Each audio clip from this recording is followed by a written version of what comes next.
The ocean covers more than 70% of our planet's surface, yet we know less about its depths than we do about the surface of Mars. For millennia, humanity has ventured onto these waters, driven by commerce, exploration, and the eternal human desire to push beyond the horizon. But the sea is not merely a highway or a resource.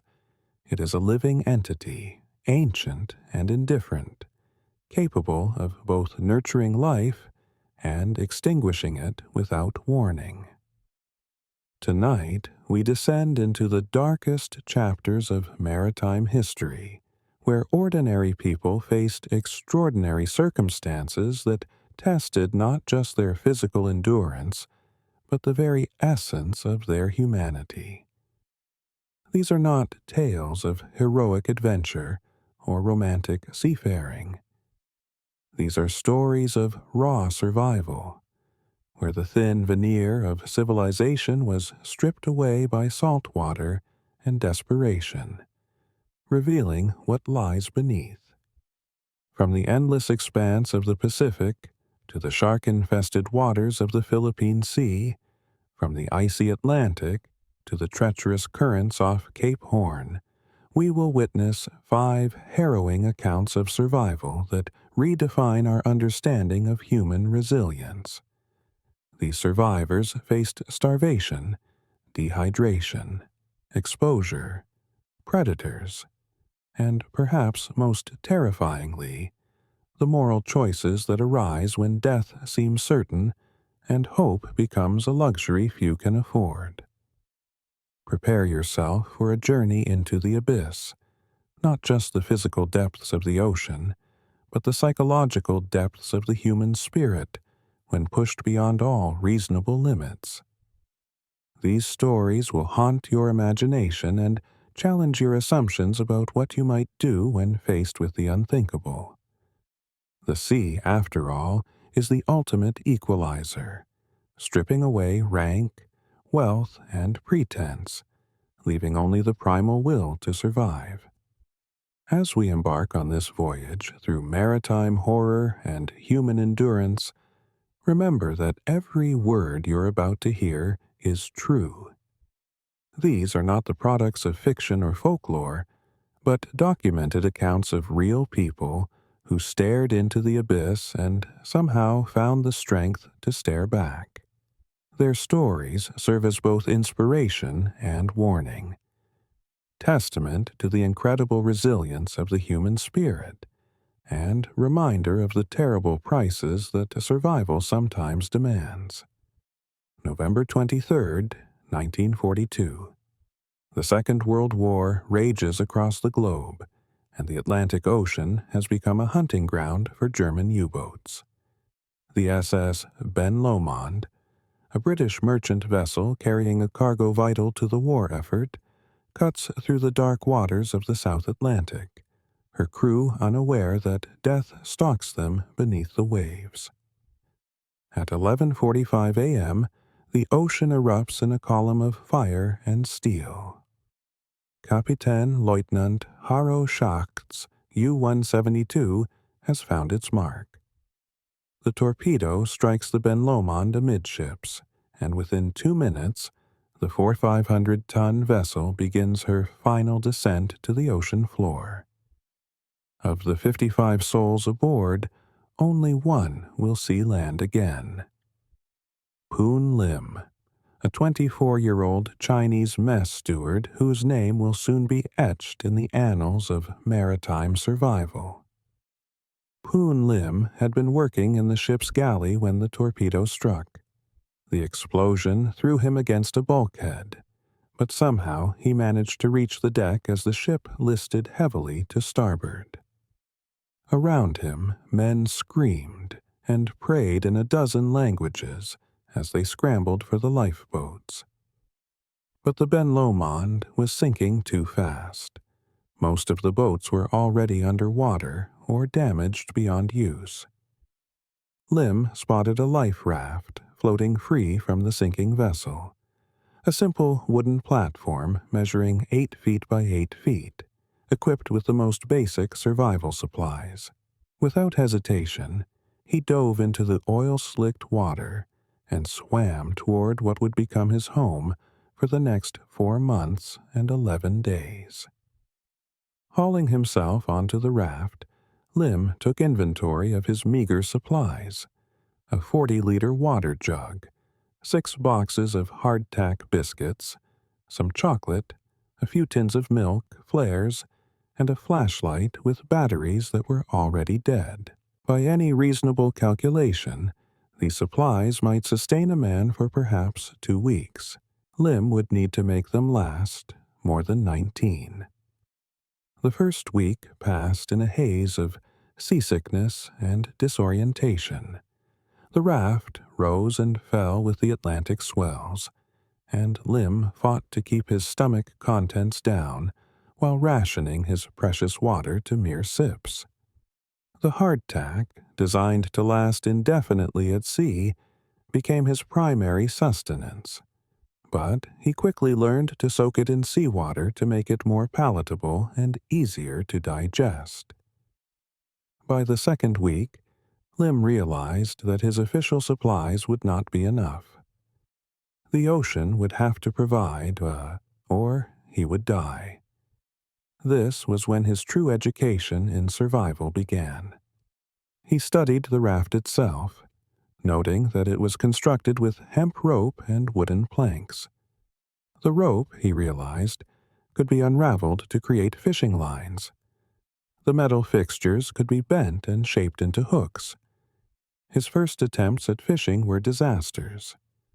The improvised hooks were too crude, the lines too visible to the fish. But Lim was patient and observant. He watched the behavior of the sea life around his raft, noting which fish were curious, which were aggressive, and which might be caught with the right technique. He learned to use barnacles that grew on the raft's underside as bait, carefully scraping them off and threading them onto his makeshift hooks. The breakthrough came in the third week, when he caught his first fish, a small triggerfish that fought desperately on his hemp line. Lim killed it quickly and efficiently, then faced a crucial decision: how to consume it. He had no means of cooking, no fresh water to spare for cleaning. So he ate it raw, scales and all, forcing himself to swallow every morsel despite his revulsion. The fish provided not just protein, but precious fluids that helped supplement his dwindling water supply. But fish alone would not be enough. Lim needed more water, and the ocean around him was an endless expanse of salt that would kill him faster than thirst itself. He began to study the sky, learning to read the clouds and wind patterns that might signal rain. When the first squall approached in his 4th week, he was ready. Using his shirt as a makeshift sail and funnel, he managed to collect nearly 2 liters of fresh rainwater. It was muddy and tasted of salt and fabric, but it was life itself. The birds came next. Seabirds, curious about this strange floating object, would occasionally land on the raft to rest. Lim learned to remain perfectly still, controlling his breathing and heartbeat until a bird was within reach. Then, with lightning speed, he would grab it by the neck and kill it instantly. Like the fish, he consumed every part: meat, organs, even drinking the blood to maximize his fluid intake. But the ocean had more than fish and birds to offer. It had predators. The sharks arrived in the 5th week. First one, then several, drawn perhaps by the scent of fish blood, or simply curious about this unusual floating object.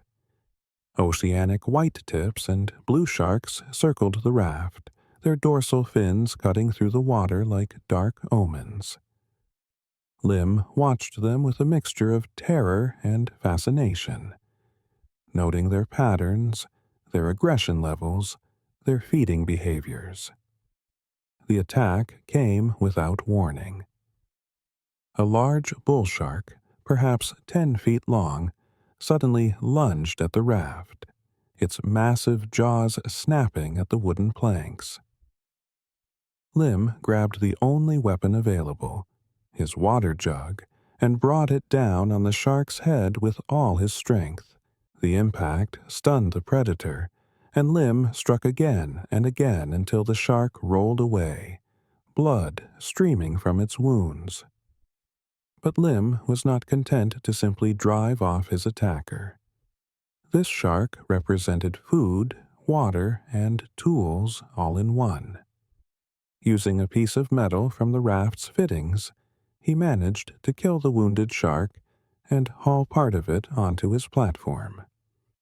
The liver, rich in vitamins and oils, became a feast. The blood provided precious fluids. Even the teeth were valuable. He carefully extracted several to use as cutting tools and fish hooks. As the weeks turned to months, Lim's body began to show the effects of his ordeal. His skin, constantly exposed to salt spray and tropical sun, became a mass of sores and burns. His hair fell out in clumps. His muscles atrophied from lack of proper nutrition and the constant stress of survival. Yet his mind remained sharp, focused on the daily tasks that kept him alive. Fishing, collecting rainwater, maintaining his equipment, and always watching the horizon for signs of rescue.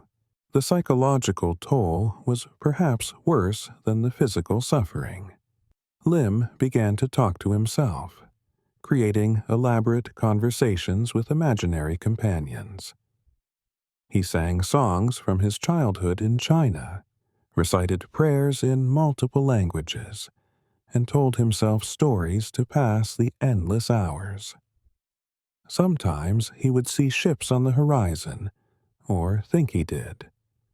Several times he fired his precious flares at distant vessels that turned out to be clouds or floating debris. The hallucinations began in the 3rd month.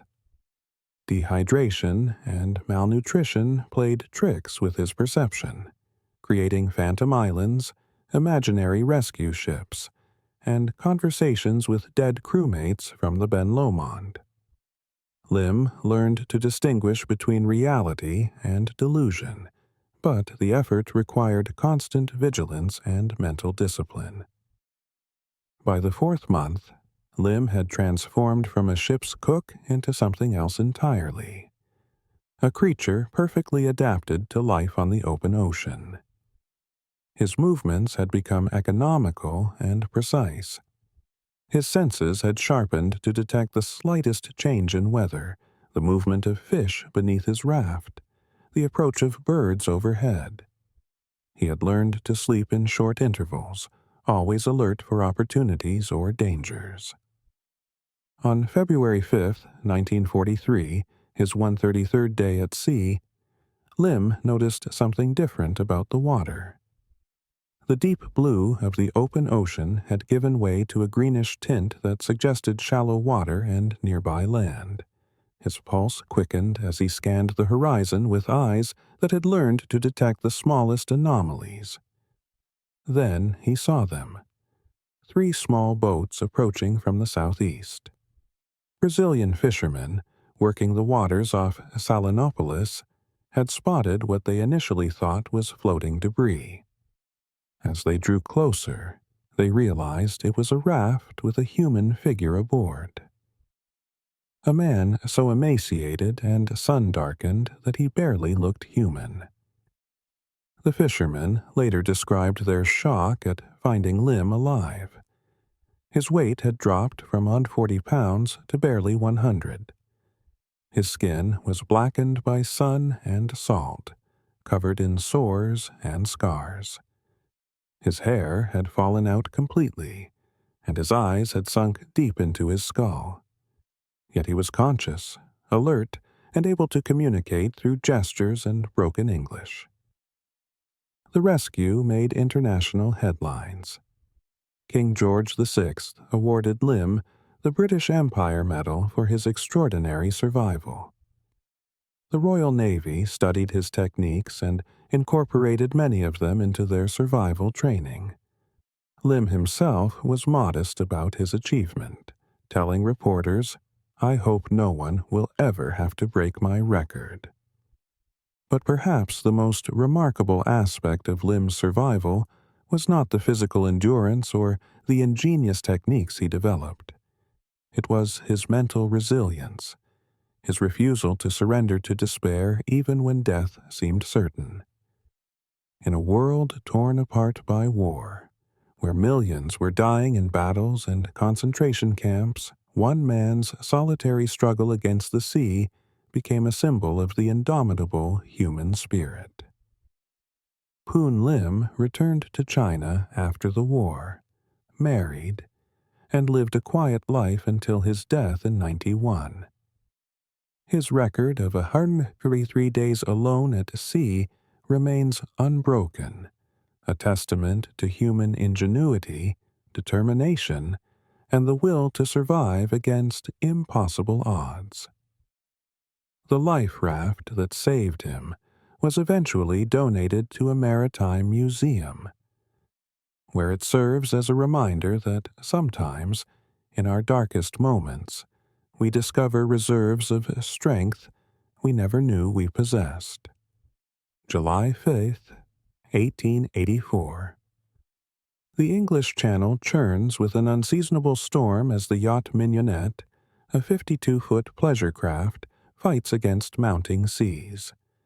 What began as a routine delivery voyage from Southampton to Sydney has become a battle for survival, and the 4 men aboard have no idea that their names will soon be forever linked to one of the most controversial legal cases in maritime history. Captain Tom Dudley, 31 years old and a respected mariner, grips the wheel as waves crash over the Mignonette's bow.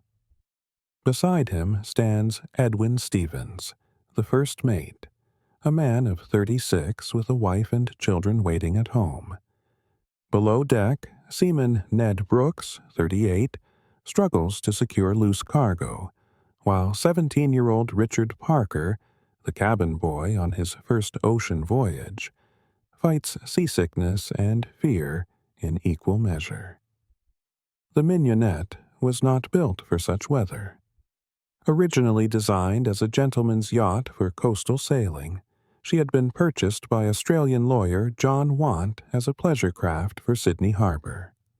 The delivery voyage across the world's oceans was ambitious, perhaps foolishly so, but the crew needed the work and the pay was good.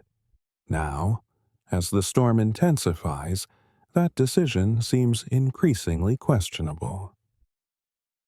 At 2:30 in the afternoon, disaster strikes. A massive wave, larger than any they have yet encountered, crashes over the yacht's stern, staving in the planking and flooding the cabin. The Mignonette, her hull compromised and taking on water faster than the pumps can handle, begins to settle by the stern. Dudley makes the only decision possible: abandon ship. The crew has perhaps 10 minutes to gather what they can before the yacht goes under. Into the ship's dinghy, a mere 13 feet long and designed for harbor use, they load their meager supplies, 2 one-pound tins of turnips, the only food they can salvage. There is no fresh water. In their haste, they have forgotten to fill containers from the ship's tanks. As the Mignonette disappears beneath the waves, 4 men find themselves alone in a small boat, 600 miles from the nearest land. The first days pass in relative optimism. The storm subsides, leaving them under clear skies with calm seas. Surely, they reason, a passing ship will spot them soon. The shipping lanes between England and the Cape of Good Hope are well traveled. They ration the turnips carefully, allowing themselves small portions twice daily, and collect what little rainwater they can during brief showers. But as days turn to weeks, hope begins to fade. The turnips are gone by the 8th day. On the 12th day, they spot a turtle swimming near the boat and manage to capture it, a stroke of luck that provides them with meat and blood for several more days. Yet even this reprieve is temporary. By the 15th day, they are again without food, and the psychological pressure begins to mount. Richard Parker, the youngest and least experienced, begins to suffer more acutely than the others. The cabin boy, who had been excited about his first ocean voyage, now lies in the bottom of the boat, weakened by hunger and increasingly delirious. On the 19th day, Parker makes a fatal mistake. Driven by thirst, he drinks seawater despite the warnings of his more experienced shipmates. The effects are almost immediate. Seawater, with its high salt content, actually accelerates dehydration, drawing moisture from the body's cells and causing kidney failure. Parker becomes violently ill, vomiting what little fluid remains in his system and falling into a semi-conscious state. His breathing becomes labored, his pulse weak and irregular. It is clear to all aboard that the boy is dying. It is then that Captain Dudley voices what has been in all their minds, but none has dared speak. If we are to survive, one of us must die so that the others may live. The ancient custom of the sea, the unwritten law that in extremis sailors might sacrifice one of their number to save the rest, has been whispered about in maritime circles for centuries, though rarely practiced and never officially sanctioned. Dudley proposes that they draw lots to determine who will die. It is the traditional method, supposedly fair, and leaving the decision to fate rather than human judgment. But Stevens argues that Parker is already dying and will be dead within hours regardless. Why risk the life of a healthy man when one is already doomed? Brooks, the third member of their grim council, remains silent, neither agreeing nor objecting to what is being discussed. The debate continues through the night of July 4th. Parker, unconscious and barely breathing, is unaware that his shipmates are deciding his fate. As dawn breaks on July 25th, their 20th day adrift, Dudley makes his decision. "May the Lord have mercy on our souls," he whispers, then draws his penknife and cuts Parker's throat. The boy dies without regaining consciousness. Stevens immediately catches Parker's blood in one of the empty turnip tins, and the three survivors drink it while it is still warm. The blood provides immediate relief from their thirst, but they know it will not last long. Using the penknife, they begin to butcher Parker's body, cutting away strips of flesh and dividing them as equally as possible. For the next 4 days, the three men sustain themselves on Parker's flesh and blood. They eat in silence, each lost in his own thoughts about what they have done and what it means for their souls. Dudley, a religious man, struggles with the moral implications of their act, while Stevens focuses grimly on the practical necessity of survival. Brooke continues to say little, but he eats his share without protest. On July 29th, their 24th day at sea, salvation appears on the horizon. The German bark Montezuma, bound for Hamburg, spots the small boat and alters course to investigate. As the rescue ship approaches, the three survivors quickly push Parker's remaining flesh overboard, but they cannot hide the evidence entirely. The boy's bones and some pieces of flesh remain in the boat, along with bloodstains that tell their own story. Captain Heinrich Simonsen of the Montezuma is horrified by what he finds. 3 emaciated men, barely alive, sitting in a boat with human remains. When questioned, Dudley immediately confesses to what they have done, showing no shame or attempt at concealment. "We killed the boy," he states simply. "It was him or all of us." The Montezuma carries the survivors to Falmouth, England, where they arrive on September 6th. Word of their ordeal and their confession spreads quickly, creating a sensation in the press and dividing public opinion. Some view them as heroes who did what was necessary to survive. Others see them as murderers who violated the most fundamental laws of civilization. The legal proceedings that follow will reshape maritime law forever. Dudley and Stevens are arrested and charged with murder, while Brooks, who did not participate in the killing but ate Parker's flesh, is granted immunity in exchange for his testimony. The case, Regina v. Dudley and Stevens, becomes a landmark in English jurisprudence. The defense argues the ancient custom of the sea, claiming that necessity justified their actions. They cite historical precedents where sailors had resorted to cannibalism for survival and faced no legal consequences. Maritime tradition, they argue, recognizes that extreme circumstances require extreme measures. Parker was dying anyway, they contend, and his sacrifice saved 3 lives.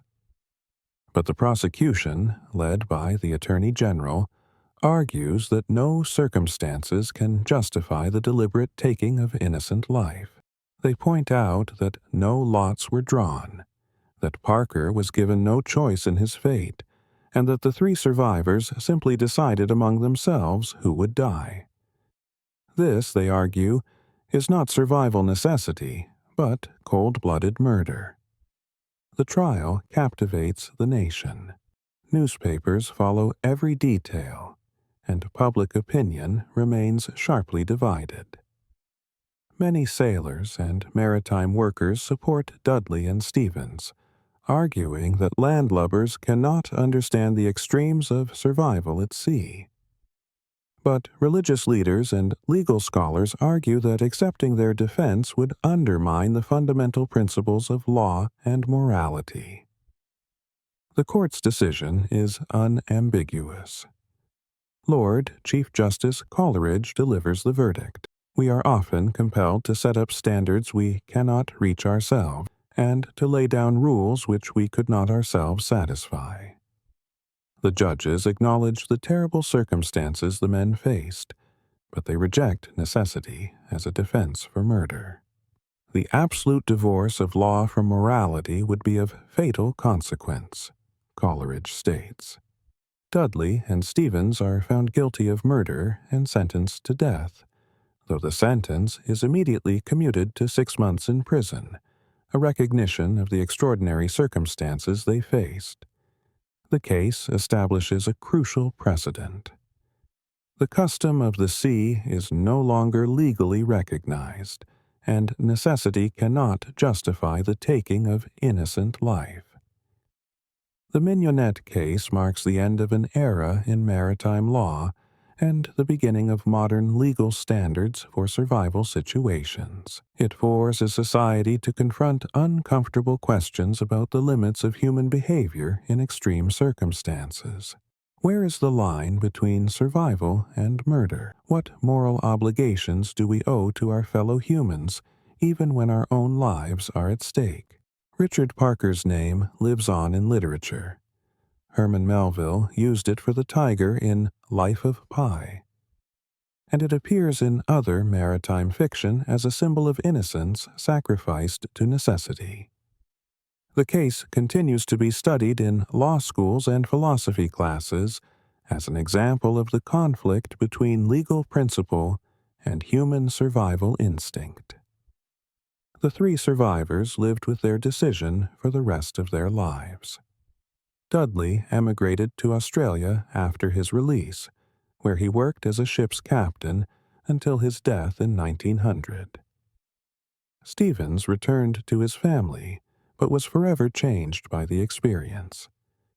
Brooks, who had remained largely silent throughout the ordeal, carried the secret of his complicity until his death. The mignonette incident reminds us that survival sometimes demands choices that civilized society cannot accept, and that the line between heroism and horror can be as thin as a penknife's blade.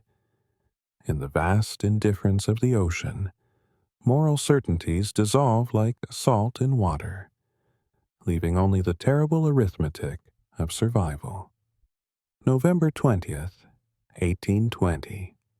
2,000 miles west of the Galapagos Islands, the Pacific Ocean stretches endlessly in all directions, its surface broken only by the occasional whitecap and the sleek forms of sperm whales moving through the depths. The whaling ship Essex, out of Nantucket, rides easily on the gentle swells, her crew busy with the bloody work of processing their latest catch. None of them realize they are about to become part of a true story so incredible that it will inspire Herman Melville's immortal novel, Moby Dick. The Essex is a typical Nantucket whaler of her era, a sturdy, 87-foot vessel built for the dangerous business of hunting the ocean's largest predators. Her captain, George Pollard, Jr., is only 28 years old but already a veteran of multiple whaling voyages. His first mate, Owen Chase, 23, is considered one of the finest harpooners in the fleet. Together with 18 other men, they have been at sea for over a year, hunting the sperm whales whose oil lights the lamps of America and Europe. The morning begins routinely enough. The lookouts spot a pod of sperm whales, and 3 boats are lowered to pursue them.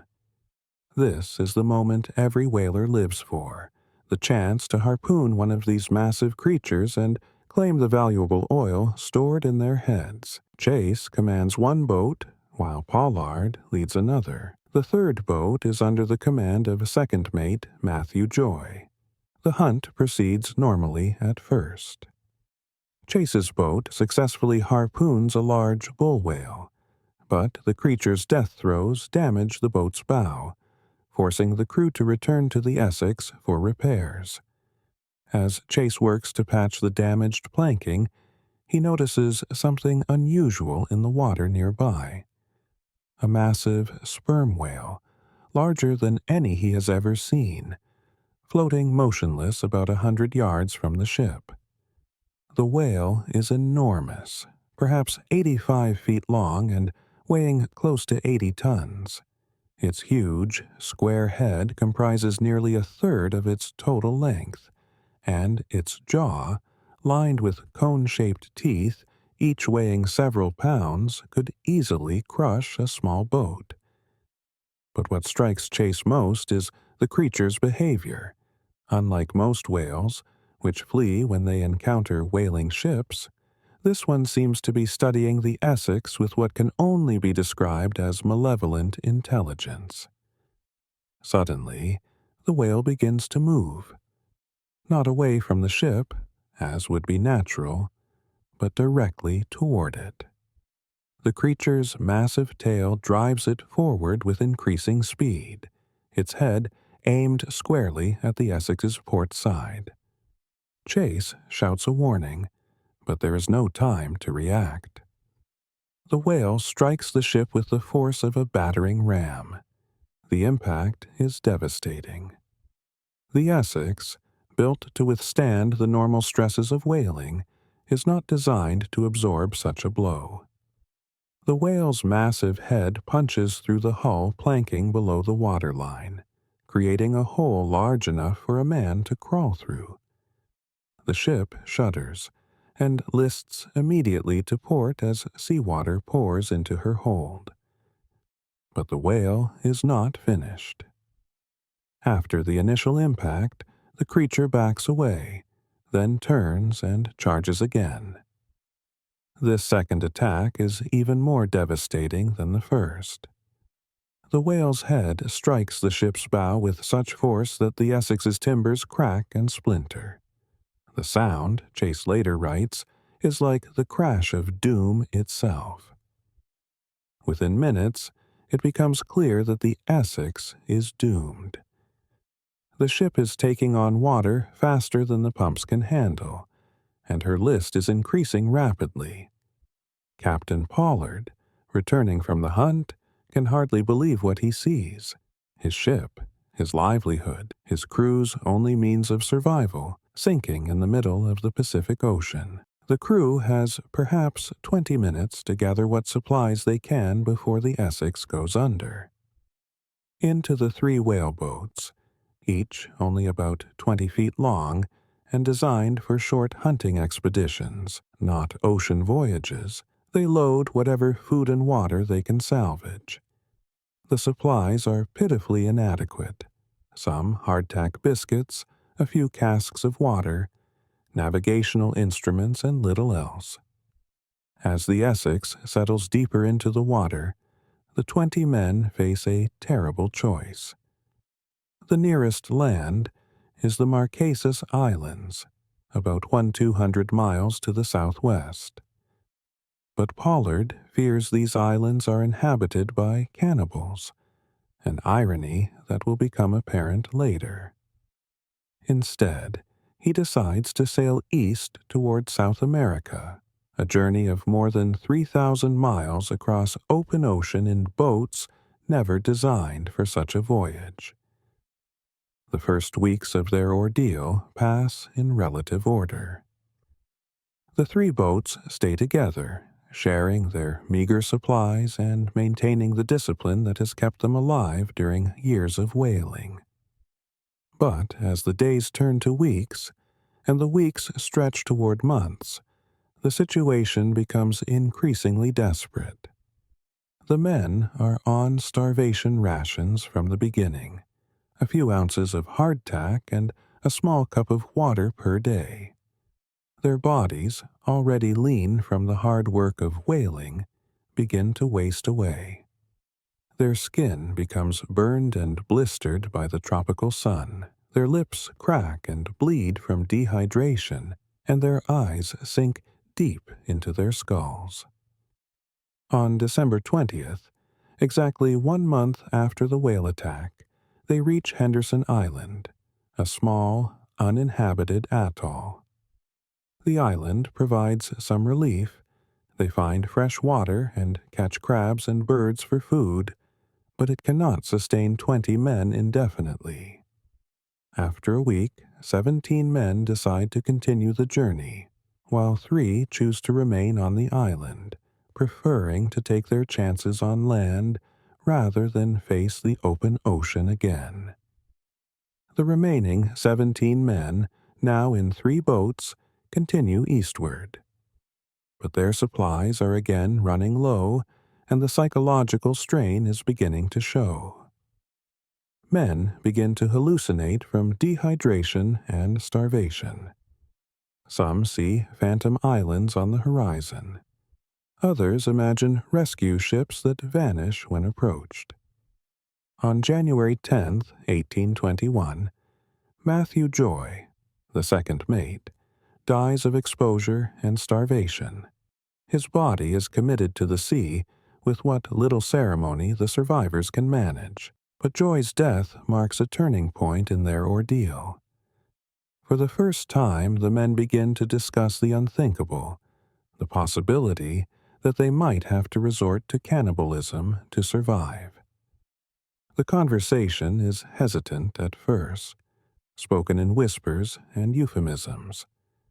But as more men die, Isaac Cole on January 18th, Richard Peterson on January 20th, the survivors face a stark choice: eat the flesh of their dead shipmates or die themselves.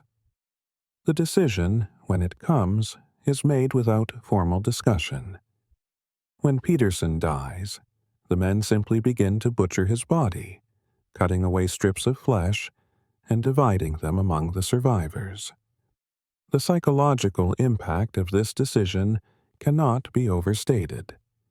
These are civilized men, Christians who have been raised to believe that cannibalism is the ultimate taboo.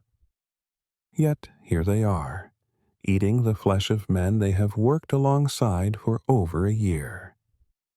Some pray before each meal. Others eat in grim silence. All are forever changed by what necessity has forced them to do.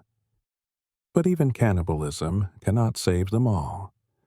The boats become separated in a storm, and each group faces its own private hell.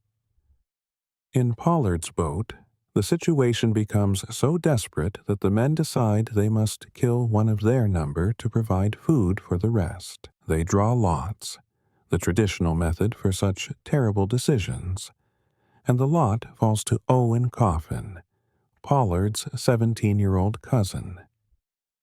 The moment is one of the most heartbreaking in maritime history. Coffin, understanding his fate, asks only that his friend Charles Ramsdell be the one to shoot him. Pollard, tears streaming down his face, begs the boy to take his place, but Coffin refuses. "My time has come," he says simply. Ramsdell, his hand shaking, places a pistol to his friend's head and pulls the trigger. The survivors consume Coffin's body over the next several days, but even this sacrifice is not enough. Soon, only Pollard and Ramsdell remain alive in their boat, surrounded by the bones of their shipmates. They are found on February 23rd by the ship Dauphin, more dead than alive after 95 days at sea. Chase's boat fares slightly better. When rescued by the ship Indian on February 18th, 3 men are still alive: Chase himself, Benjamin Lawrence, and Thomas Nickerson. They too have resorted to cannibalism, surviving on the flesh of their dead companions.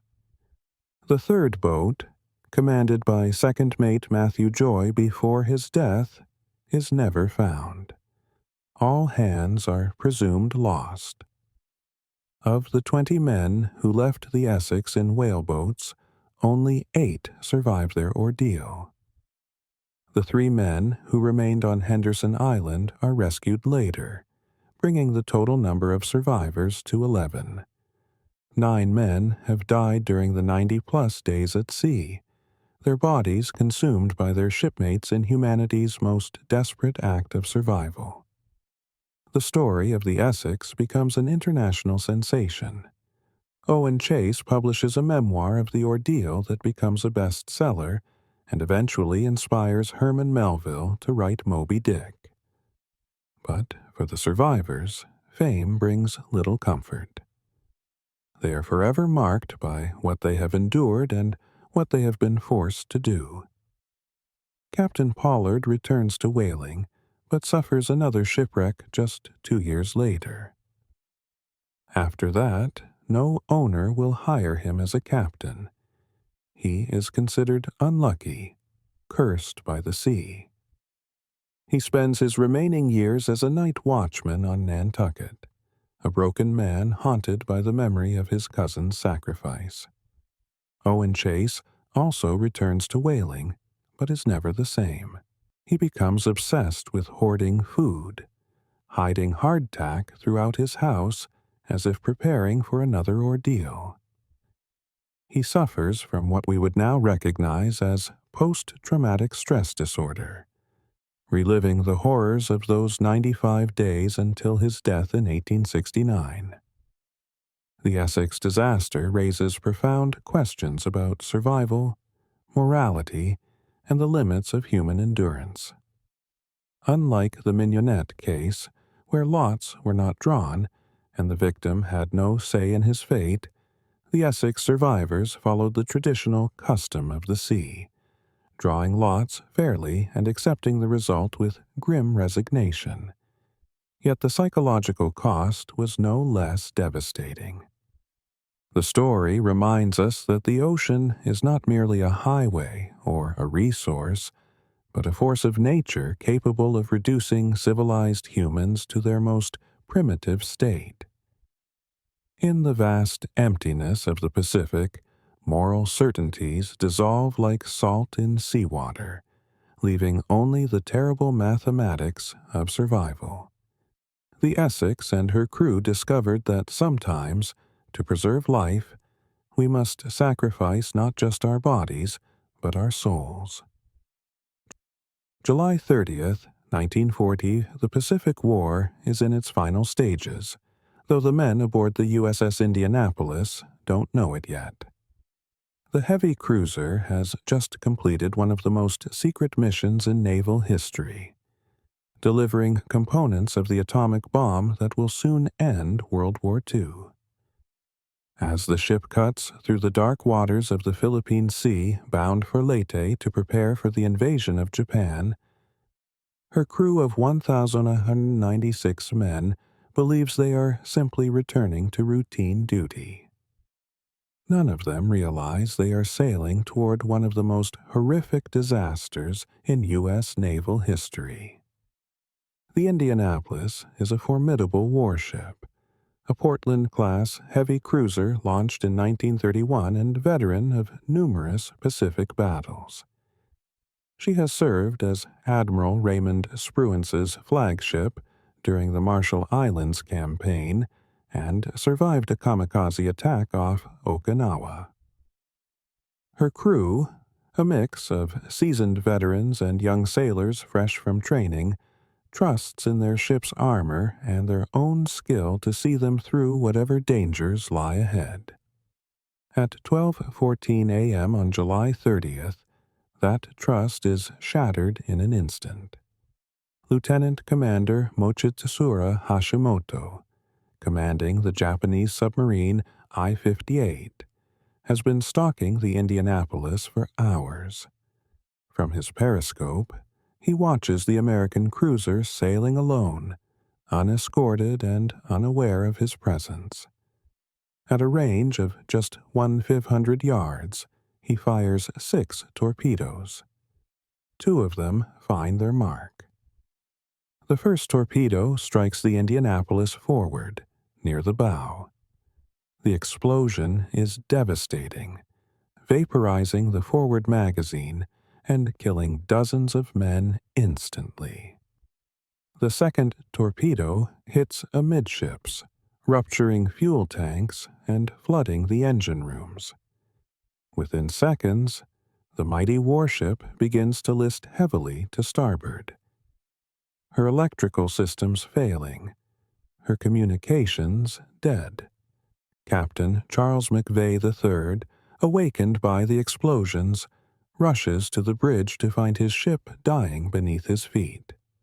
The Indianapolis is listing so severely that her port rail is already underwater.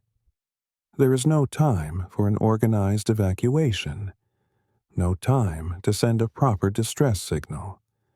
McVeigh gives the only order possible: abandon ship. What follows is chaos beyond description. In the darkness, with the ship's lights out and emergency power failing, nearly 200 men struggle to escape a vessel that is rolling over and sinking fast. Some lifeboats are launched, but many are destroyed by the explosions or trapped by the ship's list. Life rafts are thrown overboard, but in the confusion and darkness, many men never find them. The Indianapolis goes down in just 12 minutes, taking approximately 300 men with her.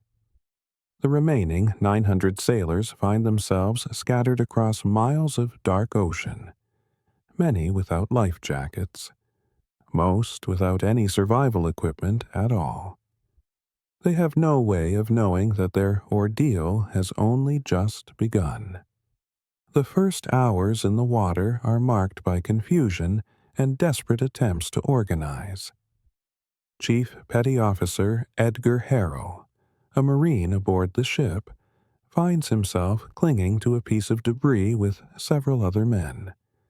Around them, voices call out in the darkness, some seeking help, others trying to establish order, many simply crying out in pain or fear.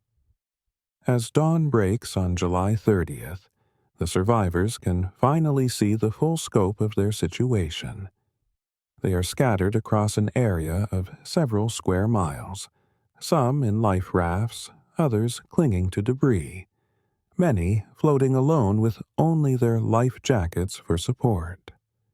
The tropical sun, which seemed like a blessing after the cold darkness, quickly becomes another enemy as it beats down mercilessly on their exposed heads and shoulders.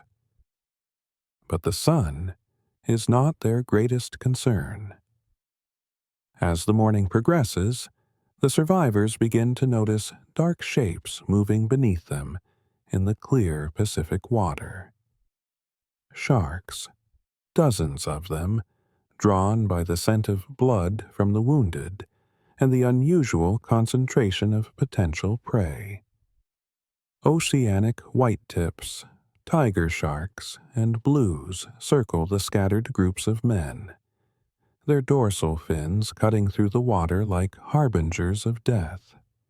The first attack comes without warning. Seaman Harold Bray, floating with a group of about 30 men, watches in horror as a massive shark suddenly lunges upward, its jaws clamping down on a sailor just 20 feet away. The man's scream is cut short as he disappears beneath the surface in a cloud of blood and foam. Within minutes, more sharks arrive, drawn by the scent of fresh blood. What follows is a nightmare that defies description. The sharks, emboldened by their success, begin to attack with increasing frequency and aggression. They seem to prefer the wounded and the weak, men who are bleeding from injuries sustained during the sinking, or those who have become delirious from exposure and dehydration. But no one is truly safe. Pharmacist's mate Lewis Haynes, one of the ship's doctors, finds himself in charge of a group of about 400 men. He watches helplessly as the sharks pick off his charges one by one. They would come up from underneath, he later recalls, and grab a man and take him down. You'd hear a blood-curdling scream, and then nothing. The water would turn red, and then the sharks would go into a feeding frenzy. The psychological impact of the shark attacks is almost as devastating as the physical danger. Men who have survived the sinking and endured hours in the water begin to break down mentally as they watch their shipmates disappear one by one. Some become catatonic with fear. Others become hysterical, thrashing in the water and attracting more sharks. A few, driven mad by thirst and terror, actually swim toward the sharks, preferring a quick death to prolonged suffering. As the first day turns to night, and night to a second day, new horrors emerge. The men have been without fresh water for over 24 hours, and the tropical sun has burned their exposed skin raw. Dehydration begins to take its toll, causing hallucinations and delirium. Some men, driven mad by thirst, begin to drink seawater despite the warnings of their more experienced shipmates. The effects of drinking seawater are swift and terrible. The high salt content actually accelerates dehydration, drawing moisture from the body's cells and causing kidney failure. Men who drink seawater become violently ill. vomiting what little fluid remains in their systems and falling into convulsions. Many of them die within hours, their bodies adding to the grim toll that the sharks continue to exact. By the second night, discipline begins to break down completely. Groups of survivors that had maintained some semblance of order during the day become scattered and disorganized in the darkness. Men drift away from their groups, either by accident or by choice, preferring to face death alone rather than watch their shipmates suffer. The stronger swimmers attempt to help the weaker ones, but exhaustion and dehydration make even simple acts of assistance nearly impossible. The hallucinations become more frequent and more vivid as dehydration takes its toll. Men see phantom islands on the horizon, imaginary rescue ships, even the Indianapolis herself, miraculously restored and waiting to take them home. Some survivors become convinced that there is fresh water just beneath the surface and dive down to drink, never to return. Others see Japanese submarines and begin swimming toward them, believing they would rather be prisoners than continue their ordeal. Seaman First Class Harold Eck, floating alone after becoming separated from his group, later describes the surreal quality of these hallucinations. I saw a beautiful island with palm trees and fresh water. I could smell the flowers and hear the birds singing. I started swimming toward it, and I swam for hours before I realized it wasn't there. That's when I knew I was losing my mind. The third day brings no relief. The sun continues its merciless assault, and the sharks show no signs of losing interest in their prey. If anything, they seem to be growing bolder, attacking even the larger groups of survivors that had previously been relatively safe. The men begin to notice that the sharks seem to prefer certain times of day, early morning and late afternoon, for their attacks, leading to a routine of terror where the survivors count the hours until the next feeding frenzy. It is during this third day that some of the most heartbreaking scenes of the ordeal unfold. Fathers write final messages to their families on pieces of debris, knowing they will likely not survive to deliver them personally. Friends make pacts to stay together until the end, only to watch helplessly as sharks or delirium claims their companions. Young sailors, some barely 18 years old, age decades in a matter of hours as they confront their own mortality in the most brutal way imaginable. Chief Petty Officer Harrell, who has managed to keep a small group together through sheer force of will, begins to notice that some of his men are giving up hope entirely. They stop trying to stay afloat, stop responding to encouragement, stop caring whether they live or die. The worst part wasn't the sharks or the thirst, he later recalls. It was watching good men just give up. They would look at you with these empty eyes and say, "I can't do this anymore," and then they would just slip under the water. By the fourth day, August 2nd, fewer than 400 of the original 900 survivors remain alive. Those who are still conscious are barely recognizable as human beings. Their skin is burned black by the sun and wrinkled from constant immersion in the salt water. Their lips are cracked and bleeding, their eyes sunken deep into their skulls. Many are delirious, carrying on conversations with dead shipmates or family members thousands of miles away. It is then, when hope seems lost entirely, that salvation finally arrives. Lieutenant Wilbur Gwynn, piloting a PV-1 Ventura on a routine patrol, spots an oil slick on the ocean surface.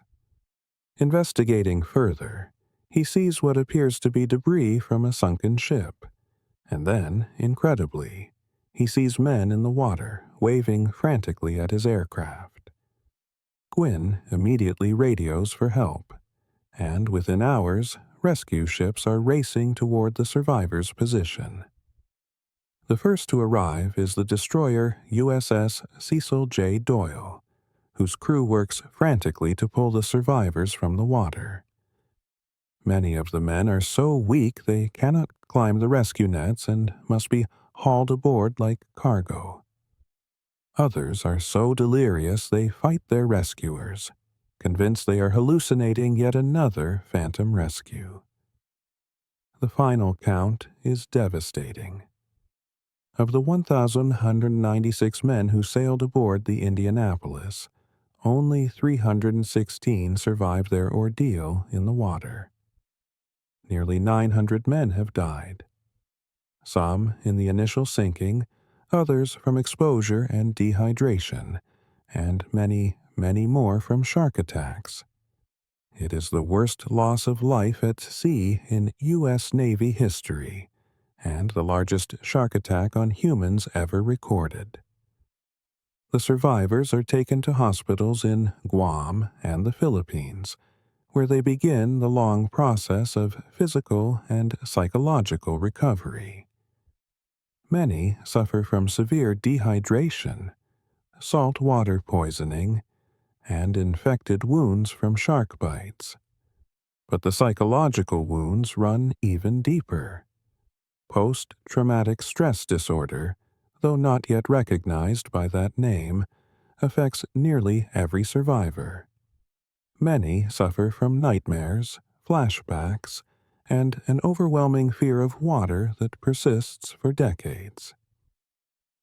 The Indianapolis disaster also becomes a political scandal. The Navy had failed to notice that the ship was overdue, despite having a system in place to track vessel movements.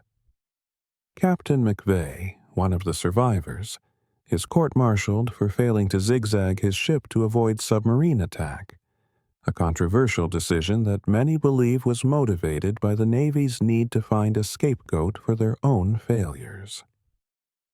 The controversy surrounding McVeigh's court-martial persists for decades. Many of the survivors believe their captain was unfairly blamed for a tragedy that was beyond his control. In 2001, Congress passed a resolution exonerating McVeigh. But by then, the captain had been dead for 40 years, having taken his own life in 1968, unable to live with the guilt and blame he carried for his ship's loss. Today, the USS Indianapolis is remembered not just as a warship that helped end World War II, but as a symbol of the terrible price of war and the incredible resilience of the human spirit. The survivors, now in their 90s or deceased, carried the memory of those 4 days in shark-infested waters for the rest of their lives. Their story serves as a reminder that even in our darkest moments, when death seems certain and hope appears lost, the will to survive can overcome seemingly impossible odds. Harold Bray, one of the last surviving members of the Indianapolis crew, continued to speak about his experience well into his 90s. "People ask me how we survived," he would say. "The truth is, we didn't all survive. 900 good men died in those waters, and those of us who lived carry their memory with us every day. The sharks didn't just take our shipmates, they took pieces of our souls. But we lived to tell their story, and that's what matters." June 15th, 1971. The Pacific Ocean stretches endlessly in all directions as the 43-foot schooner Lucette cuts through the gentle swells 200 miles west of the Galapagos Islands. Aboard this modest vessel, a British family pursues a dream that millions share but few dare attempt: sailing around the world together, trading the security of conventional life for adventure on the high seas. Dougal Robertson, a former merchant marine officer turned dairy farmer, stands at the helm with the confidence of a man who has spent decades at sea. Beside him, his wife Lynn tends to their youngest children while keeping a watchful eye on the horizon. Their family crew consists of 18-year-old Douglas, 17-year-old Anne, 11-year-old Neil, and 9-year-old Sandy, along with Robin Williams, a 22-year-old family friend who has joined them for this leg of their journey around the world. The Lucette is not a luxury yacht, but a working boat, purchased second-hand and fitted out for long-distance cruising on a modest budget. She has already carried the Robertson family thousands of miles from their starting point in England, through the Mediterranean, across the Atlantic, and into the Pacific. The family has learned to live in the cramped quarters with remarkable harmony, each member contributing to the daily tasks of sailing, cooking, navigation, and maintenance. Their plan is ambitious but carefully thought out. Sail west across the Pacific to New Zealand, then continue around the world, supporting themselves through Dougal's writing and photography. It is the kind of adventure that captures the imagination of landlubbers everywhere. A family united by the sea, free from the constraints of conventional society, masters of their own destiny. But the ocean has other plans. At approximately 10 a.m., as the family goes about their morning routine, something extraordinary happens. A pod of killer whales, orcas, approaches the Lucette. At first, the family is delighted by this encounter with one of the ocean's most magnificent predators. Orcas are known to be intelligent and generally non-aggressive toward humans. The children rush to the rail to watch these massive creatures, some weighing up to 6 tons, as they swim alongside their boat. What happens next defies all conventional understanding of orca behavior. Without warning, one of the whales, a massive bull perhaps 30 feet long, rams the Lucette's hull with tremendous force. The impact is so violent that it throws several family members to the deck and cracks the boat's fiberglass hull. Before anyone can react, the whale attacks again, this time striking the boat's rudder and propeller. The assault continues with methodical precision. The orcas, working in coordination, take turns ramming the Lucette's hull, each impact causing more damage than the last. The boat's fiberglass construction, adequate for normal sailing conditions, proves no match for the concentrated attack of these marine giants. Water begins pouring through multiple breaches in the hull, and it quickly becomes apparent that the Lucette is doomed. Dougal Robertson, drawing on his maritime experience, immediately orders the family to prepare for abandonment. They have perhaps 15 minutes before the boat goes under, barely enough time to gather essential survival supplies. Into their inflatable life raft and small fiberglass dinghy, they load whatever they can grab. Some canned food, containers for water, fishing equipment, and a few personal items. The irony of their situation is not lost on Dougal. Here is a family that has spent months preparing for every conceivable emergency at sea. Storms, equipment failures, medical emergencies. Yet they never imagined they would be attacked by whales. As the Lucette settles deeper into the water, her masts tilting at impossible angles, the Robertson family finds themselves castaways in the middle of the Pacific Ocean, 1,000 miles from the nearest land. The first challenge is immediate and practical. 6 people, including 4 children, must somehow survive in two small boats with minimal supplies. The life raft, designed for emergency use, is cramped and uncomfortable. The dinghy, while more spacious, is open to the elements and offers no protection from sun or rain.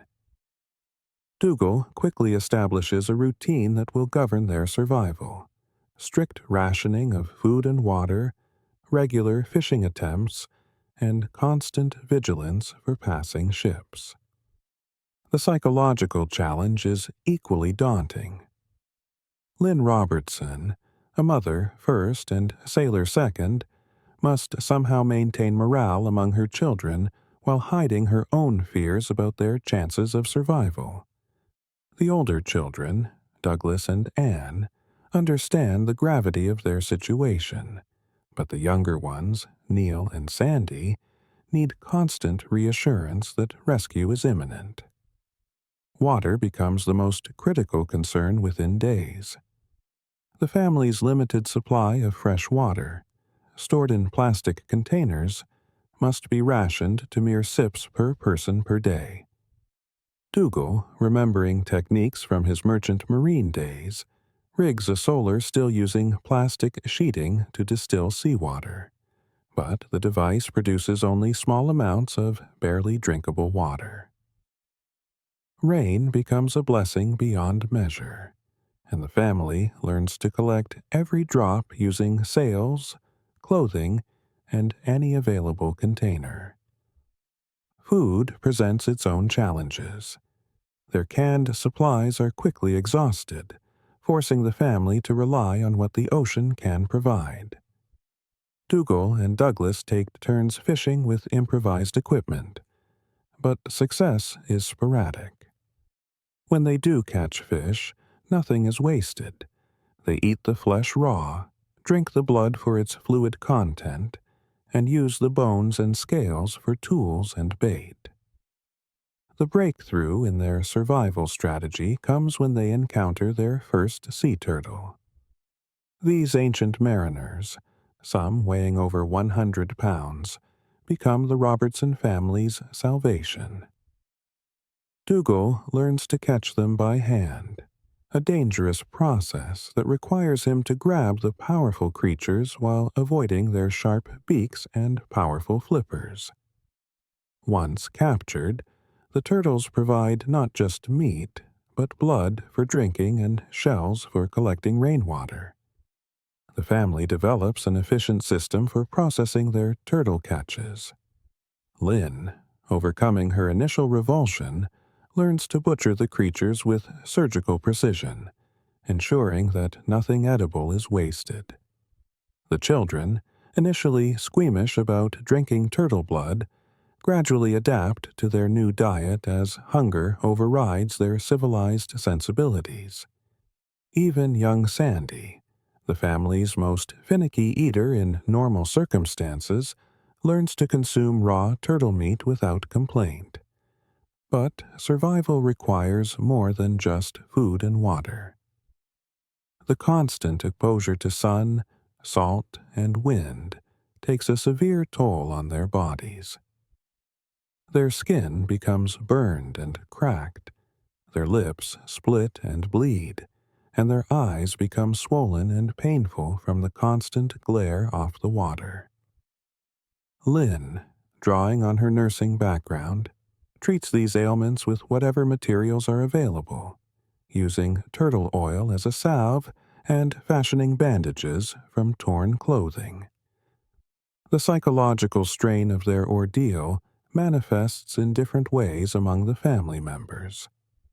Dougal, as the leader, feels the weight of responsibility for his family's survival and struggles with guilt over the decision to undertake the voyage. Lynn focuses on maintaining normalcy for the children, organizing daily lessons and activities to keep their minds occupied. The older children, Douglas and Anne, mature rapidly under the pressure, taking on adult responsibilities for fishing, navigation, and caring for their younger siblings. The younger children, Neil and Sandy display remarkable resilience, adapting to their new reality with the flexibility that only children possess. They create games from their survival activities, compete to spot fish or birds, and maintain an optimism that often sustains the entire family's morale. Their ability to find joy in small victories, a successful fishing expedition, a refreshing rain shower, the sighting of dolphins, reminds the adults that survival is as much about maintaining hope as it is about securing food and water. As weeks pass, the family's appearance changes dramatically. They lose weight rapidly, their clothes become tattered and salt-stained, and their skin takes on the weathered appearance of seasoned castaways. Yet their spirits remain remarkably intact, sustained by their close family bonds and their shared determination to survive. The ocean provides other sources of sustenance beyond turtles and fish. Flying fish occasionally land in their boats during the night, providing unexpected protein. Seabirds, attracted by their fishing activities, sometimes come within reach and can be caught by hand. Even these small victories are celebrated and shared equally among the family members. Navigation becomes a constant concern as the days stretch into weeks. Without proper charts or instruments, Dougal must rely on his knowledge of ocean currents, wind patterns, and celestial navigation to determine their position and plot a course toward potential rescue. He estimates they are drifting generally westward with the current, but their exact position remains uncertain. The family's boats require constant maintenance to remain seaworthy. The life raft, in particular, suffers from the constant exposure to sun and salt water. Small leaks develop and must be patched with whatever materials are available. The dinghy's fiberglass hull proves more durable, but it too requires regular attention to prevent catastrophic failure. On their 38th day at sea, July 23, 1971, salvation finally appears on the horizon. The Japanese fishing vessel Toka Maru, working the waters near the Galapagos Islands, spots the Robertson family's small boats and alters course to investigate. The Japanese crew, initially skeptical that the sunburned, emaciated figures could be survivors of a shipwreck, quickly realizes the magnitude of what they have discovered. The rescue is emotional and overwhelming. The Robertson family, who have survived 38 days on the open ocean through ingenuity, determination, and unbreakable family bonds, are finally safe. Their ordeal has transformed them from ordinary tourists into seasoned survivors, but the cost has been enormous. They have lost weight, suffered physical damage from exposure, and endured psychological stress that will affect them for years to come. The Robertson family's survival story becomes an international sensation, inspiring books, documentaries, and countless other families to pursue their own maritime adventures.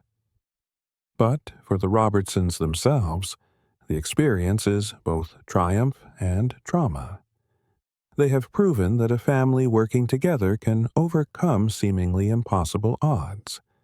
But they have also learned that the ocean demands a price for such lessons. Dougal Robertson writes about their experience in his book Survive the Savage Sea, which becomes a classic of survival literature. The family's techniques for collecting water, catching food, and maintaining morale become standard elements of maritime survival training. Their story demonstrates that survival at sea is not just about individual endurance, but about the power of human relationships to sustain hope in the darkest circumstances. The attack by the orcas remains unexplained to this day. Marine biologists have speculated about possible causes: territorial behavior, mistaken identity, or simply the unpredictable nature of wild animals. But no definitive explanation has ever been established. The incident serves as a reminder that the ocean is home to creatures whose behavior we do not fully understand, and that even the most careful preparation cannot account for every possible danger. Today, the Robertson family's survival story stands as testament to the power of family unity in the face of adversity. Their 38 days at sea proved that with determination, ingenuity, and mutual support, humans can survive even the most challenging circumstances.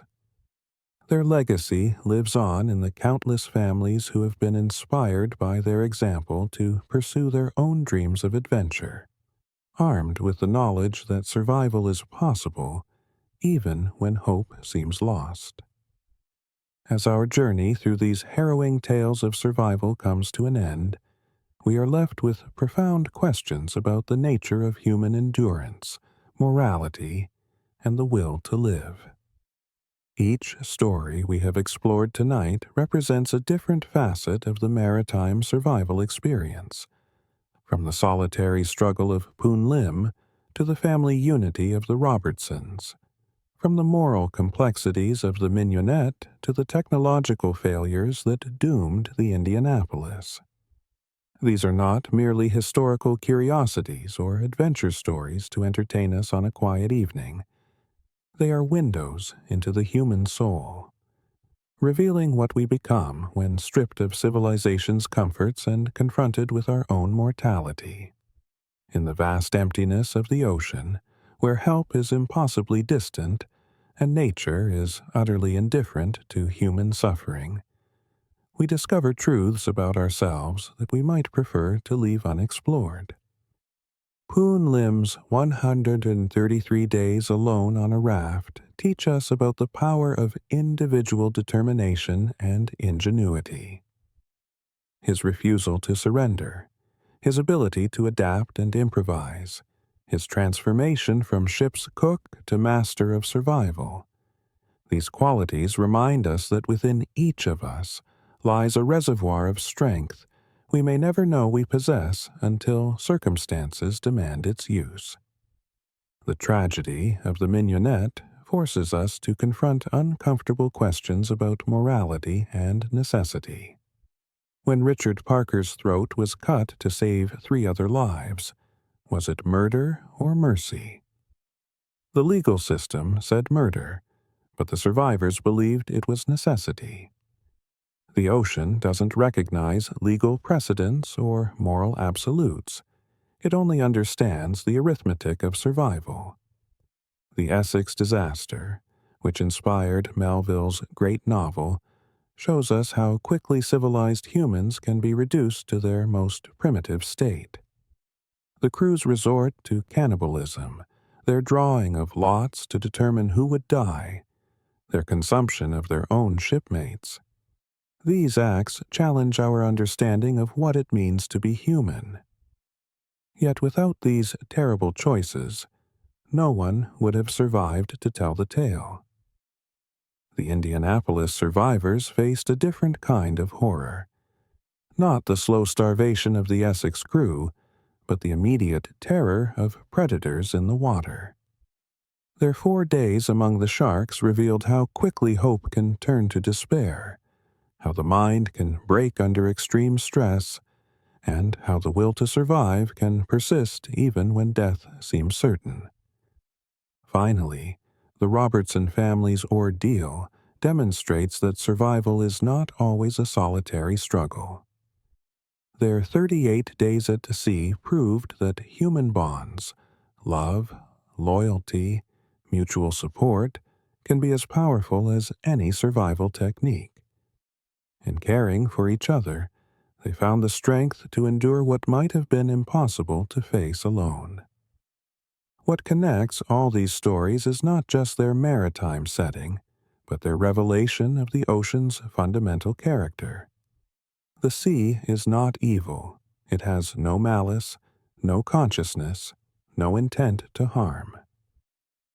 It simply is. It operates according to laws of physics and biology that are utterly indifferent to human hopes, fears, and moral systems. In this indifference lies both terror and liberation. Terror because we cannot negotiate with the ocean or appeal to its mercy. Liberation because it judges no one and plays no favorites. These survival stories also remind us how thin the line is between life and death, between civilization and savagery, between hope and despair. A single decision, to drink seawater or resist the temptation, to share resources or hoard them, to maintain discipline or surrender to panic, can mean the difference between survival and death.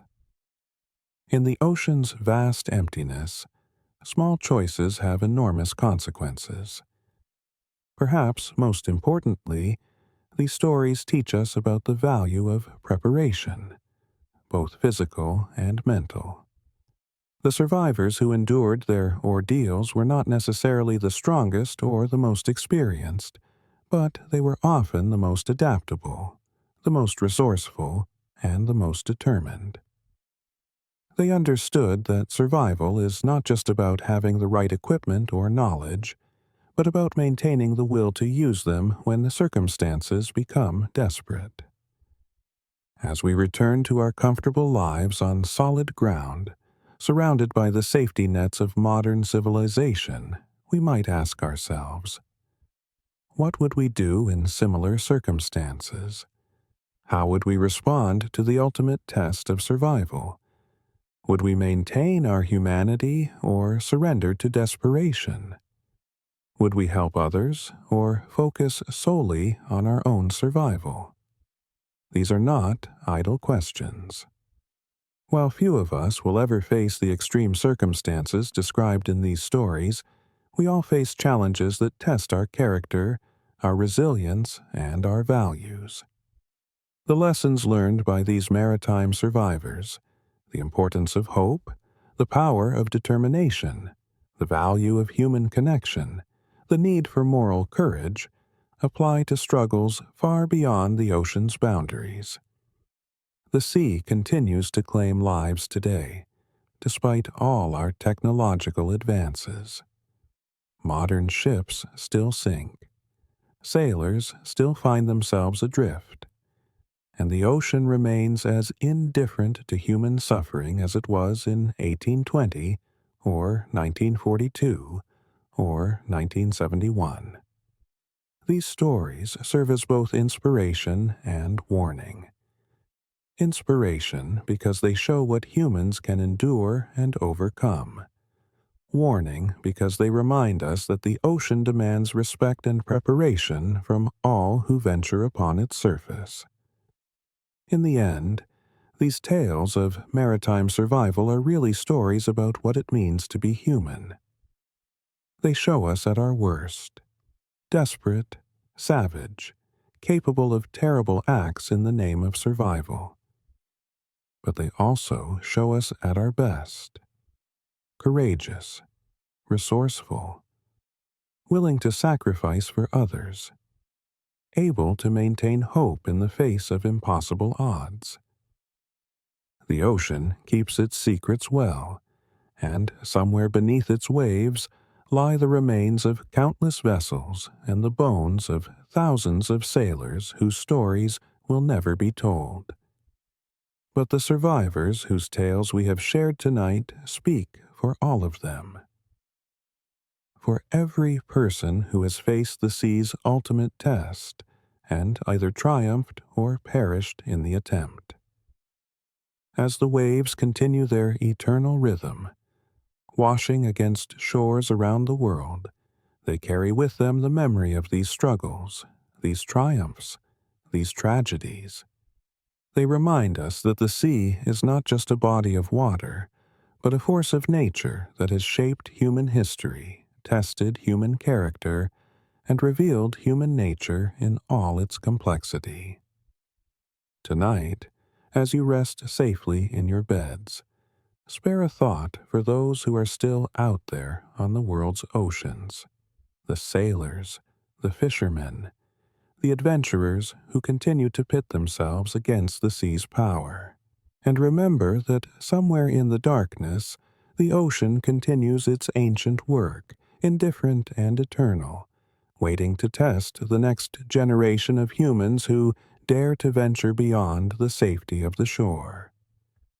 The abyss gazes also into us, as Nietzsche once wrote. In these stories of maritime survival, we have gazed into that abyss and seen reflections of ourselves, our fears, our hopes, our capacity for both cruelty and compassion. The ocean has taught us that survival is not just about staying alive, but about remaining human in circumstances that would strip away our humanity. These are the lessons of the sea, written in salt water and blood, in courage and desperation, in the triumph of the human spirit over impossible odds. They remind us that we are all, in our own ways, castaways on the ocean of existence, and that our survival depends not just on our individual strength, but on our ability to maintain hope, help others, and hold fast to what makes us human.